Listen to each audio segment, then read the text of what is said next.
Hi friends, हम लोग कुछ क्वेश्चन देखते हैं जैसे जो कि टेलीग्राम चैनल पर डाला गया था।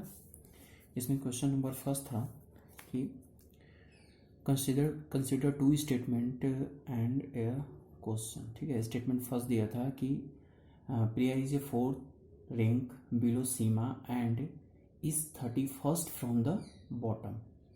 ठीक है, तो हम लोग स्टेटमेंट फर्स्ट देखते हैं पहले। इसमें कह रहा है कि Priya is a 4th rank below Seema and 31st from the bottom. Okay, तो स्टेटमेंट फर्स्ट देखते हैं। इसमें क्या कह रहा है कि टोटल नंबर ऑफ स्टूडेंट इसमें कितने हैं टोटल। यहाँ देखिए क्वेश्चन, यहाँ थोड़ा क्वेश्चन दे रहा है कि what is the Sima's rank, ठीक है, from the top in the class of 40 student. Okay, statement first है जो क्वेश्चन पूछ रहा है, उस क्वेश्चन से हम स्टेटमेंट फर्स्ट को बनाएंगे पहले। इसमें टोटल नंबर ऑफ स्टूडेंट कितने हैं? टोटल नंबर ऑफ स्टूडेंट जो है वो 40 है आपके। Okay, total number of student 40 student है। अब देखिए कह रहा है इसमें कि प्रिया का रैंक कितना है। प्रिया जो है वो 31st फ्रॉम द बॉटम है। 31st फ्रॉम द बॉटम, तो हम जानते हैं कि जब भी हम किसी भी नंबर का बॉटम से निकालते हैं, रैंक निकालते हैं, तो उसका फॉर्मूला होता है n -a+1। ओके, तो यहाँ पे से हम निकालेंगे। टोटल नंबर ऑफ स्टूडेंट कितने हैं? 40। रैंक इसका कितना है प्रिया का? 31 + 1, तो कितना आ गया? 10th आ गया। ओके, तो 10th फ्रॉम द टॉप से वो कितने पे है? टॉप से 10th रैंक पे है। ओके, फिर कह रहा है अब क्या होगा कि हम सीमा का एज कितना होगा, मतलब सीमा कितना होगा। तो सीमा कह रहा है कि प्रिया जो है वो 4th रैंक है बिलो सीमा, तो Seema is a 4 rank above the Priya होगा। It means Priya is a, बोल रहा है क्वेश्चन में कि Priya is a 4 rank below Seema.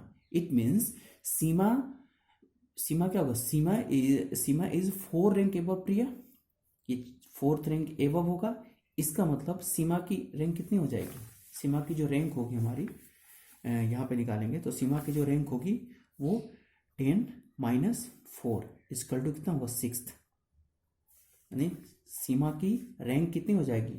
6th rank हो जाएगी फ्रॉम द टॉप, क्योंकि टोटल टॉप से कितना रैंक निकाले हमने? 34th। और इसमें बोल रहा है क्वेश्चन में कि 4th रैंक बिलो है सीमा से, किसका? प्रिया का। तो इट मीन्स जो ओरिजिनल जो सीमा का जो एज होगा, वो सीमा का ओरिजिनल एज कितना होगा? 6th होगा। 10 - 4 6th rank from the top हो गया। मतलब स्टेटमेंट फर्स्ट जो हमारा होगा वो खुद ही सेटिस्फाइड कर रहा है। इसमें कह रहा है ना कि इस क्वेश्चन के लिए ये स्टेटमेंट ऑलरेडी सही है, क्योंकि इस स्टेटमेंट से ही इस क्वेश्चन का आंसर निकल जा रहा है। पूछ रहा है ना कि सीमा का रैंक कितना होगा टॉप से, तो निकल गया ना, नहीं निकाला ना, 6th रैंक होगा टॉप से। इसका मतलब स्टेटमेंट फर्स्ट सही है। मतलब स्टेटमेंट फर्स्ट ही पूरे क्वेश्चन को सेटिस्फाइड कर दे रहा है, यानी सफिशियंट है वो पूरा क्वेश्चन का आंसर देने के लिए। ओके, अब स्टेटमेंट 2 देखते हैं। इसमें कह रहा है कि ईना इज ए 2 रैंक एबव सीमा।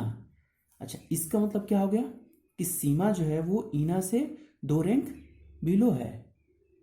अगर हम सीमा की नज़र से देखें तो Seema is a 2 rank below Ina. Okay, अब क्या करें कि 31st from the bottom, 31st from the bottom, तो निकालते हैं। टोटल नंबर ऑफ स्टूडेंट कितने हैं? 40 हैं। तो ईना का एज जब हम निकालेंगे तो कितना? ईना का रैंक निकालेंगे फ्रॉम द टॉप, तो कितना होगा? 40 - 37 + 1 equal to 4th rank from top होगा। ओके, अब देखिए, अब इसमें कह रहा है कि सीमा इज ए, मैंने कहा ना, Ina is a 2 rank below Seema. It means Seema is a 2 rank below Ina. Ina जो वो 2 रैंक एबव है ना सीमा से। इट मीन्स जो सीमा होगी वो 2 रैंक बिलो होगा ईना से। सो मीन्स कितना हो जाएगा? तो 4 + 2 इक्वल टू 6th। तो सीमा की टोटल, मतलब सीमा का जो एज होगा, मतलब सॉरी रैंक जो होगा, Seema will be a 6th rank. निकल गया यहाँ से। यानी इस क्वेश्चन के लिए स्टेटमेंट 2 भी हमारा करेक्ट है और फर्स्ट भी करेक्ट था। इसका मतलब क्या है? मतलब सफिशियंट है इस आंसर का देने के लिए। इट मीन्स हम सी को जरा देखें, पहले कह रहा है, पहला देखते हैं शुरू से। Statement first alone is not a sufficient to the answer the question. ऐसा तो नहीं है, हमने अभी निकाला कि स्टेटमेंट फर्स्ट पूरी तरह से निकाल देता था, मतलब पूरा सेटिस्फाइड है, सफिशियंट है सीमा का एज बताने के लिए, तो ये तो गलत हो गया। सेकंड देखते हैं, statement 2 alone is not A sufficient the answer of the question, ये भी गलत है क्योंकि 2 अभी हमने निकाला था कि सेकंड से भी हमने स्टेटमेंट सेकंड से भी हमने निकाल दिया, सीमा का एज 6 है, ये भी सही है। अब सी देखते हैं, आइदर स्टेटमेंट 1 अलोन और statement 2 alone is a sufficient to the answer from the question, ये सही है। स्टेटमेंट फर्स्ट से भी हमने सीमा का एज सही निकाला और स्टेटमेंट 2 से भी सीमा का एज सही निकाला, इसका मतलब सी जो है हमारा करेक्ट आंसर है। ओके, चलिए क्वेश्चन नंबर सेकेंड देखते हैं। क्वेश्चन नंबर सेकेंड कह रहा है कि अ पर्सन एक्स, ठीक है, from a place A and another person Y from the place B, ठीक है, set out at the same time to walk toward each other. Okay, मतलब हम जरा क्वेश्चन देखते हैं यहाँ से, तो हमारा देखिए आगे थोड़ा पढ़ लेते हैं। इसमें नेक्स्ट क्या दिया हुआ है कि the place are separated by the distance of 15 kilometre, मतलब दोनों के बीच, यानी कि एक पर्सन एक्स है वो ए से अपना जर्नी स्टार्ट करता है और एक पर्सन जो हमारा वाई है वो बी से अपना जर्नी स्टार्ट करता है। ओके, और दोनों के बीच का जो डिस्टेंस है हमारा वो कितना है, 15 किलोमीटर है। हमने बांट दिया, ये 15 किलोमीटर का डिस्टेंस हो गया। ओके, अब क्वेश्चन क्या कहता है, अब क्वेश्चन में कह रहा है कि एक्स, ठीक है, X walk with the uniform speed of 1.5 kilometre per hour and Y walk with uniform speed of 1 kilometre per hour in the first hour with a uniform speed is this, और second hour is uniform speed is 1.5 kilometre, और third में जो uniform speed है हमारा शायद हमने नहीं लिखा है, क्या थर्ड मतलब यूनिफॉर्म स्पीड 1.5 है। ओके, सॉरी फिर से पढ़ते हैं इसको। यहाँ दिया है कि जो y है, it means y walk with the uniform speed of 1 kilometre in a first hour, sorry यहाँ से पढ़ेंगे, y जो है यूनिफॉर्म स्पीड जो है 1 आवर, फर्स्ट आवर में 1 किलोमीटर पर आवर है, और फिर यूनिफॉर्म स्पीड उसका 1.25 किलोमीटर पर आवर जो है वो सेकेंड आवर में है, और फिर यूनिफॉर्म स्पीड 1.5 किलोमीटर जो है वो हमारा थर्ड आवर्स में है। ओके, ये बोल रहा है। अब हम देखते हैं क्वेश्चन को कैसे करेंगे। इसमें देखिए एक्स ए से स्टार्ट करता है और वाई जो है वो बी पॉइंट से स्टार्ट करता है, दोनों के बीच का जो डिस्टेंस है वो 15 किलोमीटर है। ओके, अब हम एक्स के लिए निकालते हैं। एक्स कह रहा है कि जो पहला इसमें दिया हुआ था कि they take 5 hour to meet, और सेकेंड जो दिया है they meet mid way between the A and B, तब कह रहा है कि सेलेक्ट द करेक्ट आंसर। इसमें से हमें देना था कि पहला सही है, दूसरा सही है, दोनों ही सही है या कोई भी नहीं सही है। तो हम देखते हैं 5 किलोमीटर आवर, यानी हमारा टाइम दिया हुआ है यहाँ पे, टी की जो वैल्यू है हमारी कितनी दी हुई है, 5 आवर्स दिया है। ठीक है, उसके बाद हम एक्स के लिए निकालते हैं। एक्स के लिए जो यूनिफॉर्म स्पीड होगा वो कितना दिया है, 1.5 किलोमीटर पर आवर। आप क्वेश्चन पढ़िएगा, यहाँ क्वेश्चन में दिया हुआ है कि हमारा जो एक्स का जो यूनिफॉर्म स्पीड है वो कितना है, यहाँ दिया है स्पीड, जो यूनिफॉर्म स्पीड है हमारा 1.5 किलोमीटर पर आवर है, तो ये हो गया हमारा 1.5 किलोमीटर पर आवर। अब हमें कह रहा है कि टी इक्वल टू 5, अगर हम टी की वैल्यू 5 ले लेते हैं, अगर हम टाइम की वैल्यू 5 ले लेते हैं तो इसका डिस्टेंस कितना होगा, तो distance equal to speed into time. Speed दिया है 1.5 किलोमीटर पर आवर, तो 1.5 इंटू 5 इक्वल टू कितना आ जाएगा, 7.5 किलोमीटर।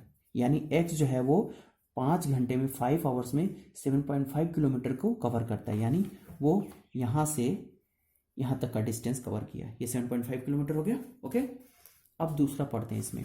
अब जो y है, y का जो यूनिफॉर्म स्पीड दिया हुआ वो कह रहा है कि 1 kilometre per our in the first hour, यानी y का जो यूनिफॉर्म स्पीड है वो कितना है, 1 किलोमीटर, कब, 1 किलोमीटर 1 आवर्स, यानी 1 आवर्स में 1 किलोमीटर पर घंटा के से स्पीड से चल रहा है, यानी 1 आवर्स में 1 किलोमीटर। फिर सेकेंड में क्या कर रहा है कि 1.25 kilometre per our second hour में कितना रहा है, 1.25। थर्ड आवर में कितना कर रहा है, 1.5 is a given. Okay, and fourth hour में कितना, फोर्थ में, अब इसमें कितने का डिफरेंस है, 25 का, यानी फोर्थ में कितना होगा 1.75 का, फाइव में कितना होगा 2 का होगा। तो 5 घंटे में कितना 5 आवर्स में कितने डिस्टेंस हमारे निकल गए, ये पूरे डिस्टेंस हो गए, ये 5 आवर्स के निकल गए और हमें 5 आवर का ही निकालना था। ओके चलिए अब इसको हम ऐड करते हैं, इन सबको ऐड करेंगे तो हमारा कितना निकलेगा 7.5 किलोमीटर निकलेगा।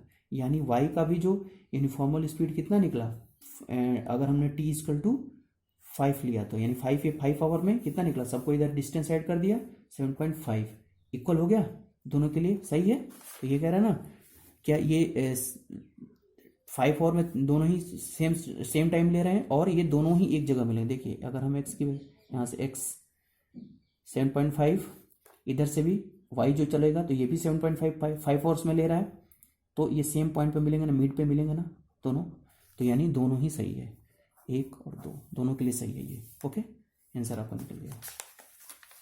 ये देखते हैं थर्ड क्वेश्चन है, correct the student appear is 6 paper, the maximum marks are the same for each paper, his mark in this papers are in the proportion 5, 6, 7, 8, 9, 10 दिया हुआ है। तो ओवरऑल द स्कोरिंग 60% स्कोर में ये इनका प्रोपोर्शनल है। तो पूछ रहा है कि how many numbers of the paper did he score less than 60% of the maximum marks. Okay तो मान लेते हैं कि जो मैक्सिमम मार्क हो क्या करेगा एक्स होगा, एक्स मान लेते हैं। अब जो प्रोपोर्शन दिया हुआ है 6 पेपर में तो 5 × 6 × 7 8 9 और ये 10 दिया हुआ है, तो x कर दिया तो x का प्रोपोर्शन में सब में मल्टीप्लाई कर देंगे 5x + 6x + 7x + 8x 9x और 10x अपॉन कितने पेपर में 6/6, इसमें कितना परसेंटेज पा रहा था इक्वल टू 60%, मतलब 60/100। इसको मैंने कैलकुलेट कर दिया 45x/6, इधर देखिए कट करके लिया 6/10, इधर तब x की वैल्यू निकालेंगे कितना आ गया 2/25। अब हम x की वैल्यू सारे प्रोपोर्शन में रख के बता कर लेते हैं कि किसका 60% से लेस देन है, जिसका जितना पेपर में 60% से लेस देन होगा उसको काउंट कर लेंगे, उतना नंबर ऑफ हो जाएंगे पेपर हमारे पास। तो 5x रखा, 5 में x की वैल्यू रखे 2/25, 6 में रखा 2, ठीक है, 7 में 8 में 9 में सब में रख दिया मैंने 25। तो इसको मैंने कैलकुलेट कर दिया, कैलकुलेट करने के बाद ये आया 40%। 7x का जो 7 का निकलेगा हमारा कितना निकलेगा, सॉरी 6 का निकलेगा 48, 7 का निकलेगा 56, ठीक है। कैलकुलेट कर दिया यहाँ, क्योंकि हमें परसेंटेज में चाहिए था कितना 60% से नीचे है, तो हमने क्या कर दिया सबका परसेंटेज निकाले, मतलब 100 से मल्टीप्लाई कर दिया सब में, ठीक है। ये x की वैल्यू रख के 100 से मल्टीप्लाई कर दिया, क्योंकि परसेंटेज पूछ रहा था ना कितना 60% से नीचे है, तो 100 से मल्टीप्लाई कर दिया सब में, और मल्टीप्लाई करने के बाद ये आपका वैल्यू आ गया, ठीक है।